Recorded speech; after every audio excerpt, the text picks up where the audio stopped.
E aí, gente, aqui é o Rafa do canal Programador Lhama e vamos agora conversar nesse nosso Momento Tech sobre uma coisa um pouco delicada. A Fast API realmente é tão performática assim quanto que a galera fala? Ela faz tantas vezes o que Flask e Django fazem em questão de performance? A gente sabe que isso é mais ou menos um senso comum, mas eu fui um pouco atrás disso, eu quis fazer uma espécie de investigação a respeito. Eu acabei, na verdade, vendo argumentos muito interessantes. Na verdade, existe até mesmo condicionais para que você tenha uma performance tão elevada assim com o Fast API.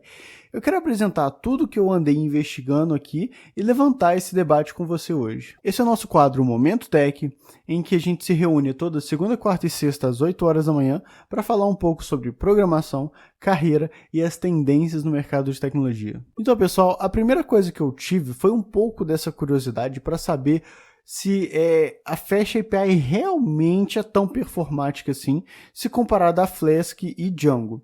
E eu fiz o seguinte, na verdade eu fui lá no ChatGPT e perguntei esse tipo de coisa lá pro chat, né? Você se considerando um especialista na linguagem Python, a gente tem que o Fast API, ele é mais performático que o Django e o Flask? E aí, a resposta que eu recebi foi isso daqui, olha. Sim, o Fast API é significativamente mais performático que Flask e Django. No caso, né, o Django utilizando o Django REST Framework, devido à sua arquitetura assíncrona baseada no Starlet e no PyDant, que fazem o uso eficiente do Async Await em Python. E aí ele mostra, né, um benchmark. Bicho, isso aqui é muito absurdo. Em que o Fast API ele é 10 ou 12 vezes mais rápido que o Flask e Django. Eu não falo absurdo de isso aqui sair errado. Na verdade, eu falo absurdo de potência mesmo, né? Do Fast API ser muito forte. E aí, beleza. Isso daqui, na verdade, é mais ou menos um argumento que a gente já espera. E eu contestei o ChatGPT. Eu falei assim, beleza, mas quais são realmente os argumentos a respeito disso? Por que que você tem uma performance tão disparante em relação às outras frameworks ali sobre o Fast API? E aí ele me respondeu o seguinte, olha só. Esse é um argumento até válido, tá? Foi por causa da assincronicidade nativa. O Fast API ele suporta Async Await, permitindo que requisições concorrentes sejam tratadas sem bloquear a thread principal. E o Flask e o Django, né, eles fazem os seus processamentos mais de uma forma mais assíncrona. Isso aqui, pessoal, é uma coisa que, sim, com toda certeza, o Async Await do Fast API, você trabalhar com o Fast API assíncrono, te dá uma performance, cara, absurda. Deixa eu tentar te explicar exatamente o porquê disso. Quando você está utilizando o Fast API da forma assíncrona, você tem ali, na verdade, uma estrutura interna que é um loop de eventos com duas filas para ajudar nesse processamento. Eu vou deixar essa imagem aqui. E se você conhece outra linguagem, o JavaScript, você vai achar que isso é muito parecido com a estrutura interna do Node. E sim, faz sentido, a ideia é muito parecida mesmo. A gente tem uma fila que se chama Ready Query, que ela encabeça, né, coloca ali em fila os processos a serem realizados. E uma outra fila que chama Times Query, que eu vou falar logo em seguida. Mas como que funciona o processo assíncrono? Sempre que a gente tem ali uma requisição sendo processada, essa requisição ela passa ali para dentro do nosso loop de eventos. O loop de eventos ele é exatamente esse elemento que vai processar e vai comandar a requisição em todos os comandos que ela tem. Quando essa requisição ela chega no ponto de bater ali num banco de dados e ter que fazer essa troca de informações, o banco ele demora um pouco para retornar essas informações. Então, o loop de eventos ele deixa essa requisição ainda levantada, só que ele coloca numa Times Query. É uma fila mais voltada à espera mesmo. Enquanto eu não estou recebendo a informação que eu preciso do banco, eu vou deixar essa requisição ali levantada e o processo parado. Só que nesse meio tempo, o loop de eventos ele está disponível. Então eu posso sim pegar outra requisição e começar a trabalhar ela em cima. Então eu tenho, olha só, uma requisição que está em espera e uma requisição que ela começa a trabalhar. É como se você estivesse mexendo ali com duas requisições ao mesmo tempo e tentando atender dois clientes ao mesmo tempo. quando a segunda requisição entra no comando, né, de chamar o banco e trocar informações, o loop de eventos vai e coloca ela também na nossa time screw para fazer essa espera. E depois que o banco acaba respondendo a primeira requisição e depois a segunda, elas voltam para o loop de eventos, continuam a fazer o seu tratamento e depois acabam terminando. Então nota que isso daí é um processo muito mais rápido do que se eu tivesse que tratar as requisições uma, depois a outra, depois outra, depois outra. Você meio que utiliza o processador de uma forma um pouco mais eficiente. Os núcleos são trabalhados de uma forma um pouco mais eficiente. Você tem essa ideia de utilizar, né, requisições concorrentes quando necessário. Enquanto uma está esperando, eu consigo tratar outra requisição. Um outro argumento que o ChatGPT ele me deu e que faz todo sentido é a ideia do Starlet mais o Unicorn.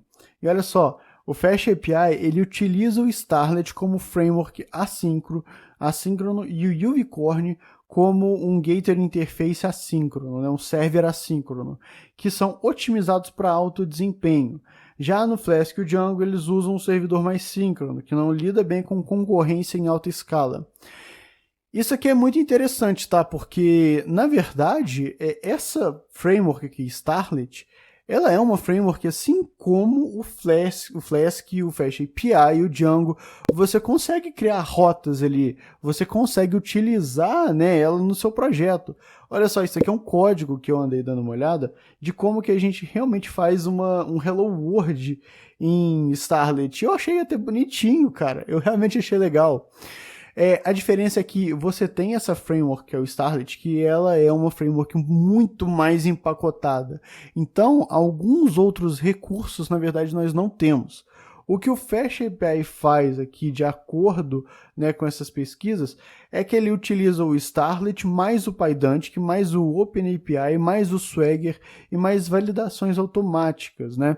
Então, isso aqui é interessante, parece que o FastAPI é uma framework em cima de outra framework. Mas a gente tem, na verdade, a utilização do FastAPI, olha só, para economizar tempo e código ao construir APIs REST modernas. E o Starlet ele é mais flexível e minimalista, né, para projetos que não precisam de uma validação automática. Na verdade, o Starlet, pelo que eu vi, ele era mais performático ainda do que o FastAPI, mas chega numa performance muito pequena em relação aos dois ali, né? Mas realmente, essa ideia, parece que o FastAPI é uma framework em cima de outra framework. E o terceiro argumento, realmente, que ele apresentou aqui foi a ideia de validação com o PyDantic, que eu não sabia disso. Né? Pelo jeito, parece que o PyDantic ele é bem mais eficiente, né, em relação a validações e serialização do que ou tanto o Django REST Framework quanto o Flask ou até outras libs de validações, por exemplo, uma que eu gosto muito, Cerberus. Tá, aí eu fui lá e falei o seguinte, olha só, ChatGPT, a gente tem uma situação aqui. Não é todo mundo que utiliza FastAPI assíncrono. Então, faz sentido eu trabalhar sincronamente com o FastAPI e ainda ter uma performance grande em relação a Flask e Django? E, na verdade, a resposta foi sim. Olha só, mesmo rodando em modo síncrono, o FastAPI ainda tende a ser mais performático do que o Flask e o Django, né, por alguns motivos. E aí ele mandou os mesmos motivos, na verdade, que a gente viu anteriormente, né, baseado no Starlet, você tem o PyDantic que é mais eficiente, você tem ali os servidores que levantam a FastAPI, e aí ele mostrou um outro benchmark aqui embaixo, né? O FastAPI é mais ou menos 2 ou 3 vezes mais rápido que o Flask e Django.